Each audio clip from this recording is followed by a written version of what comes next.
ओम शांति 6/1/2024 की मुरली है। मुख्य रूप से बाबा ने कहा, निराकार की महिमा, देवताओं की महिमा, स्वयं की महिमा को सदा याद रखो। अब जांच करो कि निराकार बाप के समान पूज्य बने हैं, उनके सब गुणों को धारण किया है।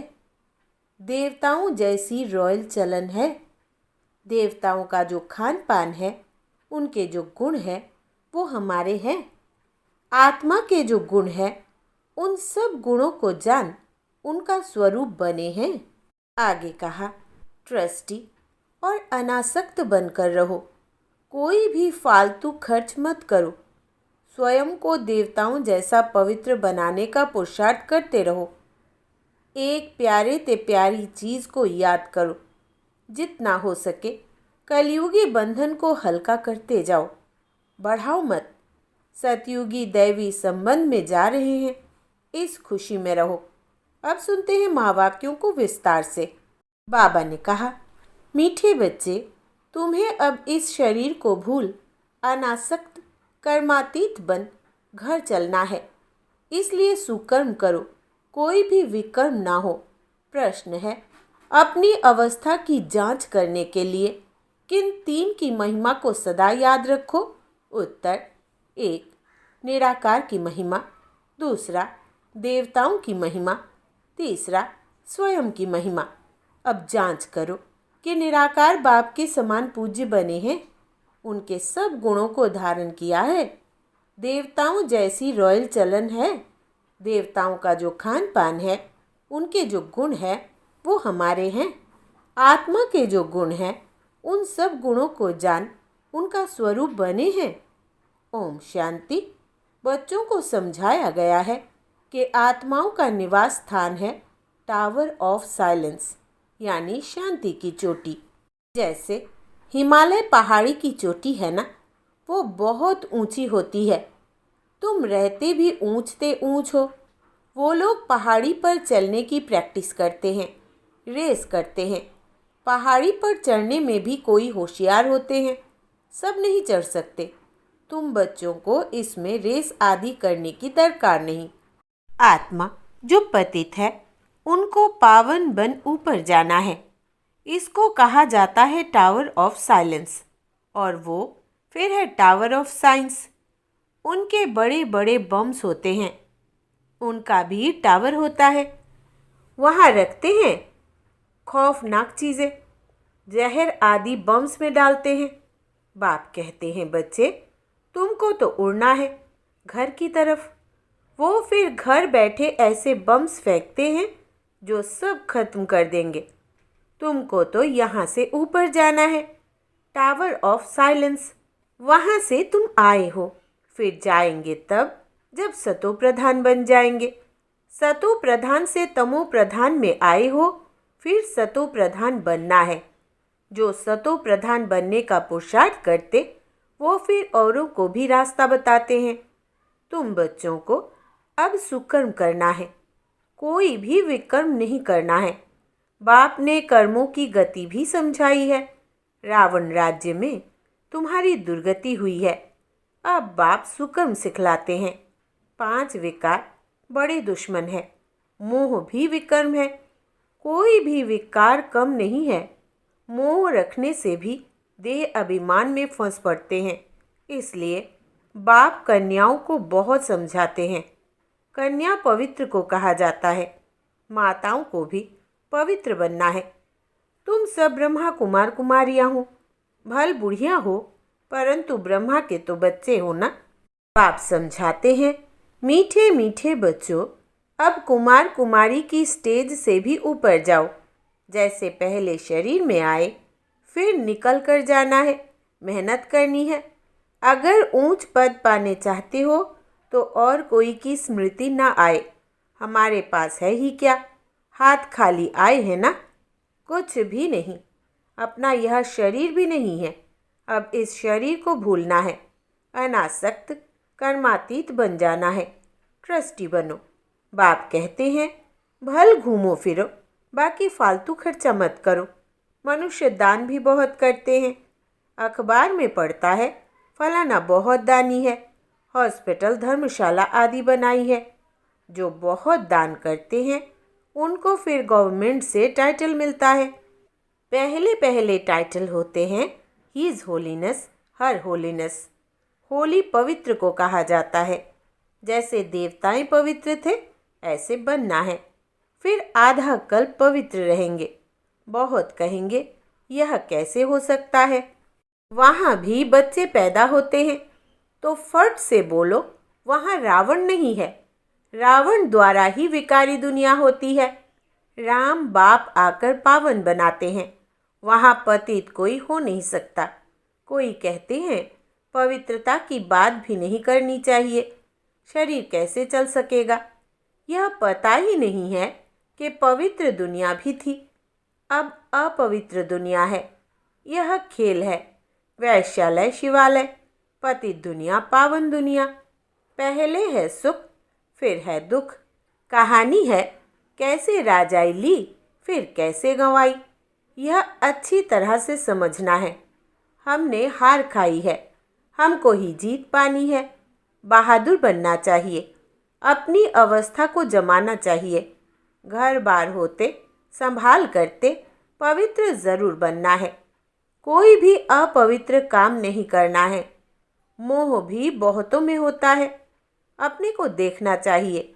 हमने प्रतिज्ञा की है कि आपके सिवाय किसको भी प्यार नहीं करेंगे। फिर दूसरों को क्यों प्यार करते हो? जो प्यारी ते प्यारी चीज़ है वो याद आनी चाहिए। फिर और सब देह के संबंध भूल जाएंगे। सबको देखते ऐसे समझो हम अब स्वर्ग में जा रहे हैं। यह सब कलयुगी बंधन है। हम दैवी संबंध में जा रहे हैं और कोई मनुष्यों की बुद्धि में यह ज्ञान नहीं। तुम बाप की याद में अच्छी तरह रहो तो खुशी का पारा चढ़ा रहेगा। जितना हो सके बंधन कम करते जाओ, अपने को हल्का कर दो। बंधन बढ़ाने की ज़रूरत नहीं। इस राज्य पाने में खर्चा की ज़रूरत नहीं। बगैर खर्चा विश्व की राजाई लेते हो। उन्हों का बारूद लश्कर आदि पर कितना खर्चा होता है। तुम्हारे पास खर्चा कुछ भी नहीं। तुम जो कुछ बाप को देते हो वो देते नहीं परंतु लेते हो। बाप तो है गुप्त। वो श्रीमत देते रहते हैं कि म्यूज़ियम खोलो, हॉस्पिटल, यूनिवर्सिटी खोलो, जिससे तुम नॉलेज प्राप्त करते हो। योग से तुम सदैव के लिए निरोगी बन जाते हो। हेल्थ वेल्थ उनके साथ हैप्पीनेस तो है ही 21 जन्मों के लिए। 1 सेकंड में मुक्ति, जीवन मुक्ति कैसे मिलती है वो आकर समझो। द्वार पर ही समझा सकते हो। जैसे दरवाजे पर भीख मांगने आते हैं ना, तुम भी जैसे भीख देते हो जिससे मनुष्य एकदम माला माल बन जाते हैं। कोई भी हो बोलो तुम क्या भीख मांगते हो।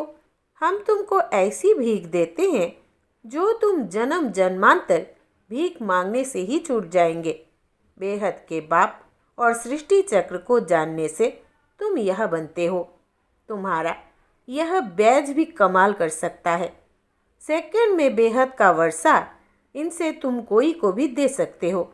सर्विस करनी चाहिए। बाप सेकंड में विश्व का मालिक बनाते हैं। फिर है पुरुषार्थ पर। छोटे बड़े सबको कहा जाता है बाप को याद करो। ट्रेन में भी तुम बैज पर सर्विस कर सकते हो। बैज सदा लगा कर रहो। इस पर तुम सबको समझा सकते हो कि तुमको 2 बाप है। 2 से ही वर्षा मिलता है। ब्रह्मा से वर्षा नहीं मिलता है, वो तो दलाल है। इन द्वारा बाप तुमको सिखलाते हैं और वर्षा देते हैं। मनुष्य मनुष्य देखकर समझाना चाहिए। यात्रा पर भी बहुत जाते हैं। वो सब है जिस्मानी यात्राएं, यह है रूहानी। इससे तुम विश्व के मालिक बनते हो। जिस्मानी यात्रा से तो धक्के खाते रहते हैं। सीढ़ी का चित्र भी साथ में हो। सर्विस करते रहो, फिर उनको भोजन आदि की भी दरकार नहीं रहेगी। कहा जाता है खुशी जैसी खुराक नहीं। धन नहीं होगा तो उनको घड़ी घड़ी भूख लगती रहेगी। धनवान राजाओं का जैसे पेट भरा रहता है, बड़ी रॉयल चलन होती है, बातचीत भी फर्स्ट क्लास। तुम समझते हो हम क्या बन रहे हैं। वहाँ खान पान आदि बड़ी रॉयल्टी से होती है, बेटाइम कभी खाते नहीं, बड़ा रॉयल्टी से शांति से खाते हैं। तुम्हें सब गुण सीखने चाहिए। निराकार की महिमा, देवताओं की महिमा और अपनी महिमा, तीनों की जांच करो। अब तुम बाबा के गुणों वाले बन रहे हो, फिर बनेंगे देवताओं के गुण वाले, तो वो गुण अभी धारण करने चाहिए। अब तुम दैवी गुण धारण कर रहे हो। गाते हैं शांति का सागर, प्रेम का सागर। जैसे बाप पूजा जाता है, वैसे तुम भी पूजे जाते हो। बाप तुमको नमस्ते करते हैं। तुम्हारी तो पूजा भी डबल होती है। यह सब बातें बाप ही समझाते हैं। तुम्हारी महिमा भी समझाते हैं कि पुरुषार्थ कर ऐसा बनो। दिल से पूछना चाहिए कि हम ऐसे बने हैं, जैसे हम अशरीरी आए हैं वैसे अशरीरी होकर जाना है। शास्त्रों में भी है, लाठी भी छोड़ो, परंतु उसमें लाठी की बात नहीं। यहाँ तो शरीर को छोड़ने की बात है, बाकी सब है भक्ति मार्ग की बातें। यहाँ सिर्फ बाप को याद करना है, बाप बगैर दूसरा ना कोई। तुम बच्चों को ज्ञान मिला है। तुम जानते हो मनुष्य कितना गुरुओं की जंजीरों में फंसे हुए हैं। अनेक प्रकार के गुरु है। अब तुम्हें ना गुरु चाहिए, ना कुछ पढ़ना ही है। बाप ने एक ही मंत्र दे दिया है, मामेकम याद करो, वर्षे को याद करो और दैवी गुण धारण करो।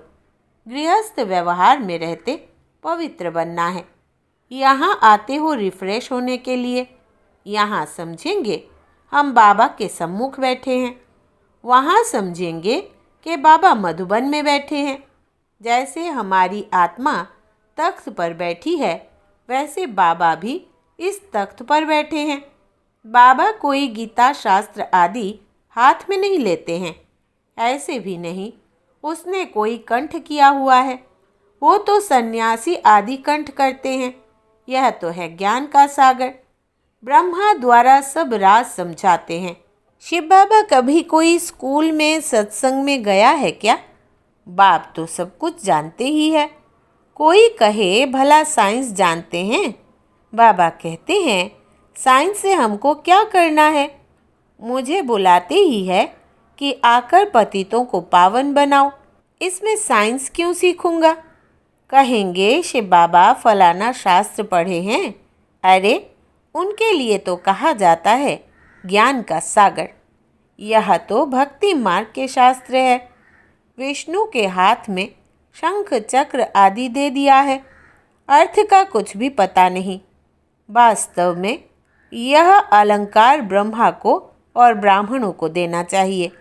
सूक्ष्म वतन में तो यह शरीर ही नहीं, ब्रह्मा का साक्षात्कार भी घर बैठे बहुतों को होता है। श्री कृष्ण का भी होता है। इसका अर्थ है इस ब्रह्मा के पास जाओ तो श्री कृष्ण जैसा बन जाएंगे व श्री कृष्ण की गोद में आ जाएंगे।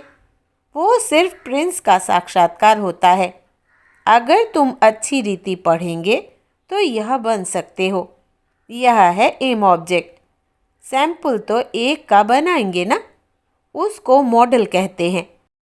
तुम जानते हो बाबा आया है सत्यनारायण की कथा सुनाने, नर से नारायण बनाने। पहले तो ज़रूर प्रिंस बनेंगे। शास्त्रों में दिखाया है श्री कृष्ण ने मक्खन खाया। वास्तव में यह है विश्व की बादशाही का गोला। बाकी चंद्रमा आदि कैसे मुख में दिखाएंगे? कहते भी है दो बिल्ले आपस में लड़े, बीच में जो सृष्टि का मालिक बना उनको मक्खन दिखा दिया है। अब अपने को देखो, हम ऐसे बने हैं व नहीं। यह पढ़ाई है ही राजाई पद के लिए, प्रजा पाठशाला थोड़ी ही कहेंगे। यह है नर से नारायण बनने की पाठशाला, गॉडली यूनिवर्सिटी। भगवान पढ़ाते हैं। बाबा ने कहा लिखो ईश्वरीय विश्वविद्यालय, ब्रैकेट में लिखो यूनिवर्सिटी, परंतु यह लिखना भूल जाते हैं। तुम कितना भी लिटरेचर दो, तो भी कुछ समझेंगे नहीं। इसमें सम्मुख समझाना पड़ता है। बेहद के बाप से बेहद का वर्षा मिलता है। जन्म जन्मांतर तुम हद का वर्षा लेते आए हो। तुम बैज पर सर्विस कर सकते हो। भल कोई हंसी भी करे। दो बाप की बात अच्छी है। ऐसे बहुत अपने बच्चों को समझाते हैं। बच्चे भी बाप को समझा लेते हैं। स्त्री पति को ले आती है। कहाँ कहाँ फिर झगड़ते हैं। अब तुम जानते हो, तुम सब आत्माएं बच्चे हो, वर्षे के हकदार हो। लौकिक संबंध में बच्ची शादी करके दूसरे घर में जाती है। उनको कन्यादान कहा जाता है। दूसरे को देते हैं ना। अभी तो वो काम नहीं करना है। वहाँ स्वर्ग में भी कन्या दूसरे घर में जाती है, परंतु पवित्र रहती है।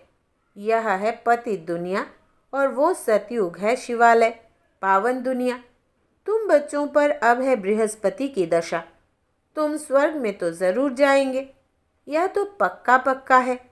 बाकी पुरुषार्थ से ऊंच पद पाना है। दिल से पूछना है कि हम फलाने मिसल सर्विस करते हैं। ऐसे नहीं, ब्राह्मणी अर्थात टीचर चाहिए। टीचर तुम खुद बनो। अच्छा, बच्चों को पुरुषार्थ करना है। बाकी बाबा किससे पैसे लेकर के क्या करेंगे? तुम जाकर म्यूज़ियम आदि खोलो। मकान आदि तो सब यहाँ खत्म हो जाएंगे। बाबा तो व्यापारी है ना, शर्रफ भी है। दुख की जंजीरों से छुड़ाए सुख देने वाला है। अब बाप कहते हैं बहुत गई थोड़ी रही। तुम देखते रहेंगे, बहुत हंगामे होंगे। अच्छा, मीठे मीठे सिकिलधे बच्चों प्रति माता पिता बाप दादा का याद प्यार और गुड मॉर्निंग। रूहानी बाप की रूहानी बच्चों को नमस्ते। हम रूहानी बच्चों की रूहानी बाप दादा को याद प्यार, गुड मॉर्निंग और नमस्ते बाबा नमस्ते।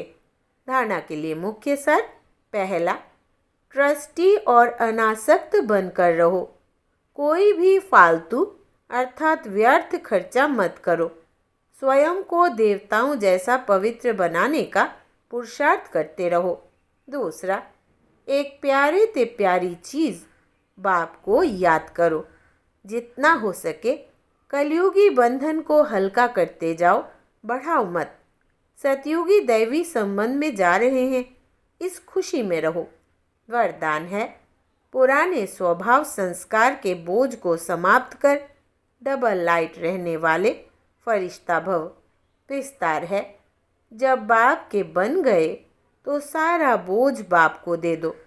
पुराने स्वभाव संस्कार का थोड़ा बोझ भी रहा हुआ होगा तो ऊपर से नीचे ले आएगा। उठती कला का अनुभव करने नहीं देगा। इसलिए बाप दादा कहते हैं, सब दे दो। यहाँ रावण की प्रॉपर्टी अपने पास रखेंगे तो दुखी पाएंगे। फरिश्ता अर्थात ज़रा भी रावण की प्रॉपर्टी ना हो। सब पुराने खाते भस्म करो, तब कहेंगे डबल लाइट फरिश्ता। स्लोगन है, निर्भय और हर्षित मुख हो। बेहद के खेल को देखो तो हलचल में नहीं आएंगे। निर्भय और हर्षित मुख हो। बेहद के खेल को देखो तो हलचल में नहीं आएंगे। अव्यक्ति साइलेंस द्वारा डबल लाइट फरिश्ता स्थिति का अनुभव करो। जैसे ब्रह्मा बाप को चलता फिरता फरिश्ता देह भान रहित अनुभव किया, कर्म करते, बातचीत करते, डायरेक्शन देते, उमंग उत्साह बढ़ाते भी देह से न्यारा सूक्ष्म प्रकाश रूप की अनुभूति कराई। ऐसे फॉलो फादर करो। सदा देह भान से न्यारे रहो। हर एक को न्यारा रूप दिखाई दे। इसको कहा जाता है देह में रहते फरिश्ता स्थिति। अच्छा, ओम शांति।